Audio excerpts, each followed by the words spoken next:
ఓం సదాశివసమారంభాం వ్యాసశంకరమధ్యమాం అస్మదాచార్యపర్యంతాం వందే గురుపరంపరాం.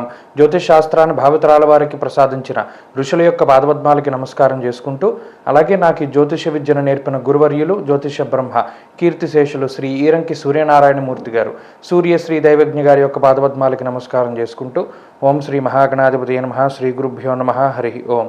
వీక్షకులందరికీ నమస్కారం. కర్కాటక రాశి వారికి ఈ వారం సానుకూలమైనటువంటి గ్రహస్థితి గోచరిస్తూ ఉన్నది.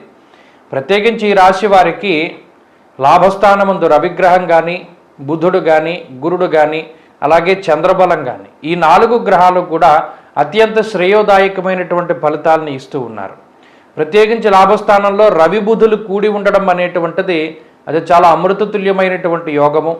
ఈ యోగం వల్ల గత వారాల్లో ఉన్నటువంటి ఉద్యోగ సమస్యలు కానీ, ఆర్థిక ఇబ్బందులు కానీ, ఆరోగ్యపరమైనటువంటి సమస్యలు కానీ, కుటుంబపరమైనటువంటి ఇబ్బందులు కానీ, లేదా ఎవరికైనా మిత్రులకు ఒక మాట ఇచ్చినప్పుడు ఆ మాట ఎలా నిలబెట్టుకోవాలి అని మీరు పడేటువంటి తపన, ఎక్కడైనా మాట కోల్పోతామేమో అనేటువంటి భయం, ఇవి ఏవైతే ఉన్నాయో వాటన్నిటి నుండి కూడా బయటపడడానికి ఈ గ్రహస్థితి అవకాశాన్ని కల్పిస్తుంది.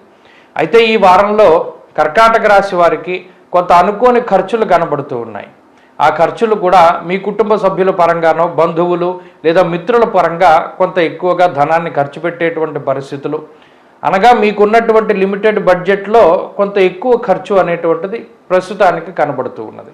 అష్టమంలో ఉండేటువంటి శనేశ్వరుడు, భాగ్యస్థానంలో ఉన్నటువంటి రాహువు, ఈ 2 గ్రహాలు కూడా పనుల్లో ఎక్కువగా ఆటంకాన్ని కలగజేస్తారు. అంతేకాక పుణ్య కార్యక్రమాలు చేయడానికి కొంత అవకాశాన్ని కల్పించరు. కర్కాటక రాశి వారు ఏదైనా దేవాలయానికి వెళదామనుకున్నా, పూజ శాంతి కార్యక్రమాలు చేద్దామనుకున్నా ఈ గ్రహస్థితి కలిసి రాదు. ఆ పనులన్నీ కూడా వాయిదాలు పడుతూ ఉండడం గమనించవచ్చును. ఇక ఆర్థికపరమైనటువంటి అంశాలన్నీ చాలా బాగున్నాయి. ఆర్థిక పరంగా ఈ రాశి వారికి ఈ వారం చాలా ఉన్నతమైనటువంటి గ్రహస్థితి ఉన్నది. అలాగే ఉద్యోగపరంగా, వ్యాపార పరంగా కర్కాటక రాశి వారి యొక్క స్థితిగతులు చాలా బాగున్నాయి. ఉద్యోగంలో ఆశించినటువంటి స్థాయిలో ఫలితాలు కనబడుతూ ఉన్నాయి. కొత్త ఉద్యోగం కోసం చేసేటువంటి ప్రయత్నాలు ఫలిస్తాయి. ఇక ఏదైనా ఉద్యోగం లేక ఇబ్బంది పడుతూ ఉద్యోగం కోసం ఏదైనా ప్రయత్నం చేస్తూ ఉంటే బుధవారం లగాయతూ వారికి మంచి ఫలితాలు రానున్నాయి. అంతేకాక వ్యాపార పరంగా కూడా మంచి గ్రహస్థితులు ఉన్నాయి. ఆర్థికంగా ఈ రాశి వారికి బాగున్నది. కుటుంబపరమైనటువంటి విషయాల్లో కూడా గత వారాలతో పోల్చుకుంటే మెరుగ్గా ఈ గ్రహస్థితి ఫలితాన్ని ఇస్తుంది. సంతాన పురోగతి, సంతానం ఆరోగ్యం బాగుండడం లాంటి అంశాలన్నీ కూడా ఈ వారం చూడవచ్చును. ఇక విద్యార్థులకి గ్రహస్థితి చాలా మెరుగ్గా ఉన్నది. స్త్రీలకు ప్రత్యేకించి ఆరోగ్యం మెరుగుపడుతుంది.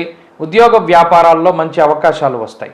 కర్కాటక రాశి వారి వారం మరింత అనుకూలమైనటువంటి ఫలితాలని సాధించడానికై మహావిష్ణువు యొక్క ఆరాధన చేస్తూ ఉండడం, విష్ణు సహస్రనామ స్తోత్ర పారాయణం ఈ వారం మంచి ఫలితాన్ని ఇస్తుంది. ఈ వారంలో కలిసి వచ్చేటువంటి రోజు ఆదివారంగా చెప్పవచ్చును. అదృష్ట సంఖ్య 4, అదృష్ట వర్ణము లేత ఎరుపు రంగు.